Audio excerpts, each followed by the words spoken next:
తెలంగాణ అతిపెద్ద జాతర మేడారం సందర్భంగా జంపన్న వాగు వద్ద పుణ్యస్నానాలు ఆచరిస్తుండగా జరిగిన ప్రమాదంలో మునిగిపోతున్న ముగ్గురిని ఎస్డీఆర్ఎఫ్ 5వ బెటాలియన్ తెలంగాణ ప్రత్యేక పోలీస్ సిబ్బంది సాహసోపేతంగా రక్షించారు. జంపన్న వాగులో పుణ్యస్నానాలను ఆచరించడానికి వచ్చిన భూపాలపల్లి వాసులు మేకల జంపయ్య, మేకల సరిత, మేకల శిరీష ముగ్గురు అకస్మాత్తుగా నీటిలో మునిగిపోవడంతో అక్కడ విధుల్లో ఉన్న ఎస్డీఆర్ఎఫ్ సిబ్బంది కానిస్టేబుల్ రామ్దాస్, ప్రవీణ్, రాజశేఖర్, రవి, రాజు, హరీష్ తక్షణమే స్పందించి సహాయక చర్యలు చేపట్టారు.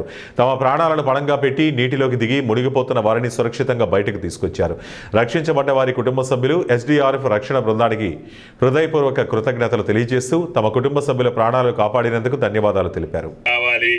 ఏం చేస్తావో చెప్పి ఇక్కడ నుంచి కదులు అన్నట్టుగా మన ఎమ్మెల్యే గారు గండ్ర గారు మా మీద ఆర్డర్ వేస్తాడు. తప్పకుండా ఆయన అడిగిన పనులు, ఎందుకంటే ఆయన రాజకీయాల్లో కష్టపడి నేను చూస్తున్నా 20-30 సంవత్సరాలుగా నాకు పరిచయం అయిన దగ్గర నుంచి మీ ఊరూరు తిరిగినటువంటి ఎన్నికలు ఉన్నా లేకపోయినా ఆయన పాపం పాదయాత్రతోటి కూడా ప్రతి గ్రామాన్ని, ప్రతి గడపని టచ్ చేసినటువంటి ఏకైక ఎమ్మెల్యే రాష్ట్రంలో మీ గండ్ర సత్యనారాయణ గారు అని చెప్పి మీకు విజ్ఞప్తి చేస్తున్నాను. ప్రజల పట్ల, నియోజకవర్గం పట్ల, రైతుల పట్ల